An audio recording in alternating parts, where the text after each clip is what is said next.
Okay, so first couple things I'm going to do is I've got the bell crank in the freezer right now. So I'm going to see what making it cold will do to help it slide through here.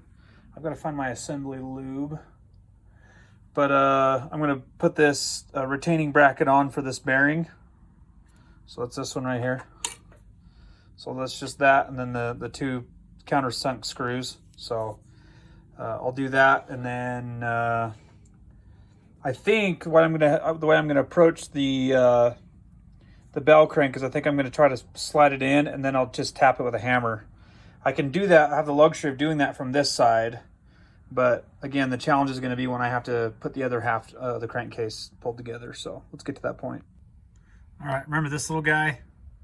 So I had the problem getting this out. So I have a feeling that I can probably, if I look hard enough, I can find one of these. I went down to the Orange Box hardware store and I found one that was about that long. So it's about 1.5 inches long. And what I've done is I've just cut it down, and then I used my my die set to basically get the threads all cleaned up so that they'll screw right in. So haven't missed a beat. Found it pretty easily. I didn't have to like pay $18 for a little screw. Just made my own. Okay, so I put some Loctite on both of these screws, and so now I've got that bearing retainer plate in there. Now I'm ready to install the transmission. Just gonna, basically from this point on, I'm gonna use some engine assembly lube. This is the main gear sets. So basically here's the chain sprocket. So this is gonna rest inside this needle bearing right here. And then these two ends are gonna poke through once we put the other half of the crankcase in. So I'm just gonna take a little bit of lube and just go around the shafts here. I mean, you don't have to use this official assembly lube that I'm using. I like to use it because it kind of has, it's on the thicker side, and it has a tendency to make things just move around just a little bit easier. Like if you want to do tests and stuff, you don't want just metal on metal. So now I'm just going to take this. I'm going to gently tap on this with a hammer.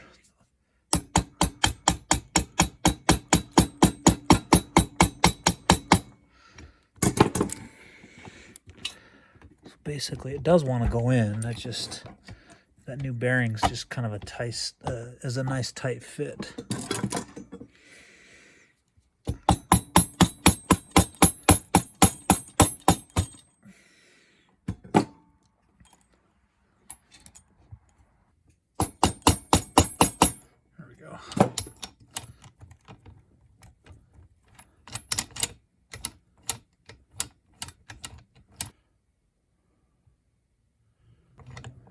There we go.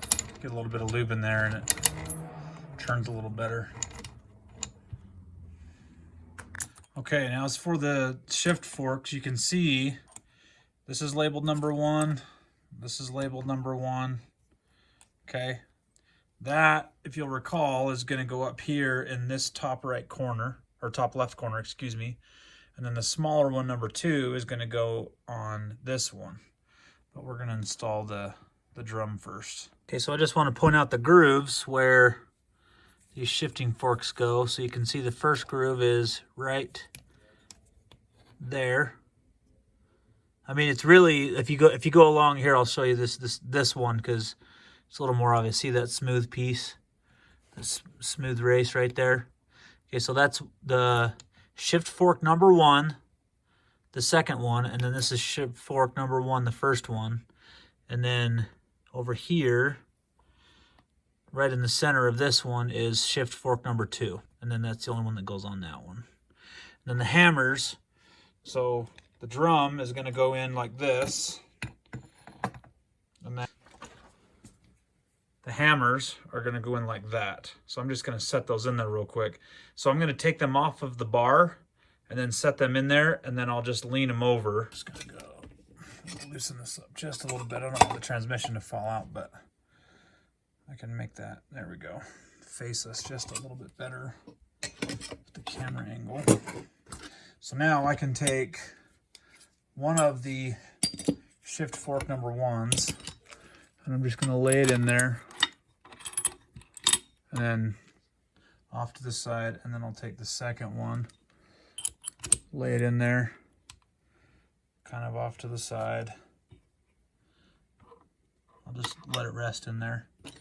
And then on the larger one, right, or excuse me, on the smaller one, this is shift fork number 2, so I'll just put this right in the center here. So now the shift forks are just kind of resting in there. See that? And then these little contact points are what are going to follow in the grooves on the shifting drum. So that's how you know that you're going to have these facing inward towards the drum. Okay, so before I put this in, this is actually the little neutral nub right here. See this little metal notch sticking up? So this is basically what makes contact with your neutral switch. So your neutral switch goes right here. Remember, I burned mine, so I actually ultimately just ordered another one. It'll be here like in a couple days. But ultimately, once you rotate it around into neutral, it pushes up a spring, makes a contact, a ground out, turns your neutral light on, tells you you're in neutral. So there, that's how that works. I actually did put this in a sonic cleaner. I don't know. I'm not too worried about the rust because once I get oil and like I've cleaned off all of the loose stuff that will come out, and once I get oil circulating around in the engine again, you know, I'll drive it for a while and then I'll change the oil and we'll kind of get some of this stuff out. But I have taken a good wire brush to some of these parts and gotten some of the big chunks of corrosion off. I am glad that again that I took this thing apart because you can see that there's actually a lot of buildup on the neutral. On this neutral switch right here. So I'm going to brush that off just a little bit better before I put some assembly lube right here and then install it. Alright, so I'm going to take my shifting fork, apply just a little bit of assembly lube right here, slide it in there. Now, keeping in mind that neutral is going to be like up. Okay, so the assembly lube's super important because this really got kind of jammed up when I was trying to get that together. I've got it in the neutral position, so you can see the neutral nub. See it right there? It's almost in neutral. Put this in. I can move this one in, and then off camera, I'm going to take. So there's two of them. So the longer one is going to go where the two forks are, and then the short one's going to go on the other side. So take just a little bit of assembly lube and put it on the front so that as I'm shoving it through, it like distributes it a little bit better. You know, both ends of this rod are machined the same, so it doesn't need to necessarily go in a specific way. Just gonna make sure that that's going in there, and it is. Just need to do the same for this one. A little bit of lube, just a dab will do ya. Just kind of twist it around as I work it in. Oops, I gotta bring it back just a little bit so that that's in line.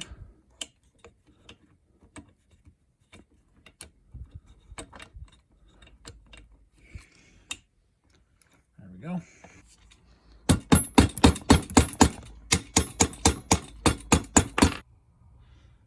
All right, so we're ready to get the crankcase halves married together now that we got the transmission installed. So I'm going to take some acetone and I'm going to go around and I'm going to clean up these mating surfaces really well on both sides. So I'm going to do it on that half, and then I'm also going to do it on this half. I'm going to be using this Permatex product. It's called MotoSeal gasket maker. It's fuel resistant and it says it's ideal for crankcase halves. So It doesn't come with an applicator, so I think the way I'm going to do this is once I put it on there, I'm just going to dab it with my finger. I'll clean my finger with acetone as well. Kind of got some oil and grease on there.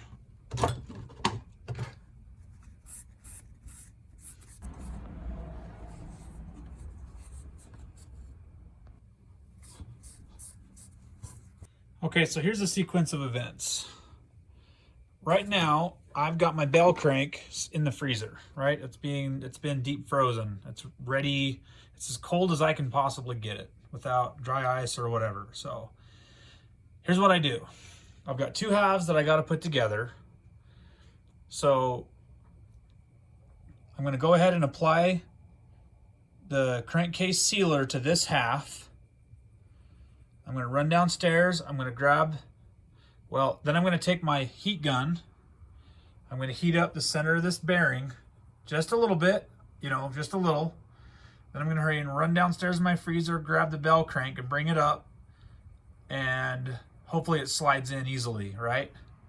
And at that point, I'll heat gun this bearing just a little bit, and then I'll slide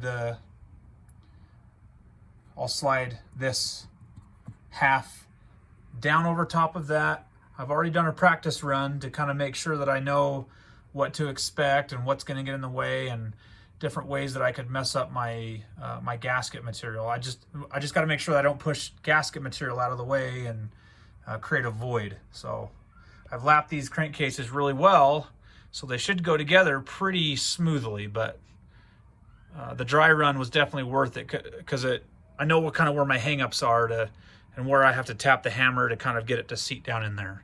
So the only difference will be is I'll have the bell crank in there and the crankshaft, and we'll see what difference that makes and if that makes it any more difficult.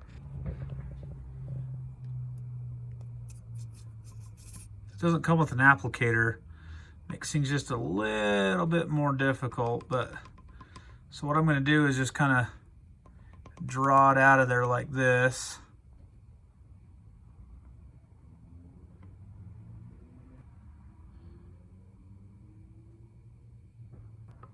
You know what I just realized? I just realized I left my dowel pins out. All right, you don't need to see that whole thing, but I got to get my dowel pins in there. So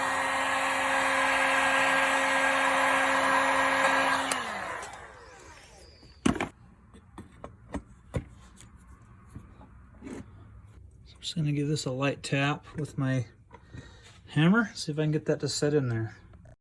Okay, so I kind of did a lot between now and the last time you saw. The crankshaft was actually kind of tight getting those bearings on. I really should have added, on the one side, I should have added some of this assembly lube because I think it would have gone in a little easier. I'd put assembly lube on this side, and I think that helped quite a bit, but the gasket, was starting to seal up, and so I kind of had to go. So I apologize, I missed some stuff, but you do kind of have to move fast.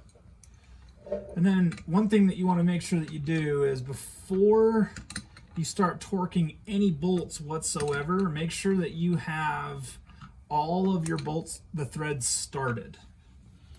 If you don't do that, there's a good chance that you're going to mess up the threads of one of your bolt holes. It's just that's just kind of like a common, that should just be kind of like a common sense thing to do, is get all your bolts started before you actually start torquing them down. Guys, I gotta tell you, the engine stand is worth its weight in gold when you're doing this. All right, so I'm gonna torque. So these are 6mm bolts. I've looked up what torque spec should be, because I'm actually converting this to an Allen head screw or a socket head screw, and I'm moving away from these pan head screws just because I really like to torque, and I love using a torque wrench because I know, especially when I'm using gaskets, that everything gets torqued nice and evenly. So an M6 should be torqued to like, 17 nanometers, which converts to 12 foot-pounds. Multiply that by 12, because in order to convert from in order to convert into inch pounds, which is what this torque wrench is measured in, you just have to multiply your foot pounds number by 12, right? There's 12 inches in 1 foot. So at 12 inches times 12, that's 144 inch pounds. That's what I've got my torque wrench set to right now. So I'm not really torquing anything to spec yet. I'm just working my way around in as much of a star pattern as I can. And you can kind of see, so I did read the directions on this gasket maker, and it is basically like give it the onion. As soon as you can, don't waste any time, get things torqued to spec. So it basically says once you apply it, allow it to set for 1 minute and then torque to spec. That's what it says. Okay. I'm just making sure I'm spreading the love around as much as I can. Got a couple of these bolts in here that are hiding away from me. So I'm just going to keep moving around in a star pattern. And I'm now starting to I'm getting it to click here. Okay. There we go.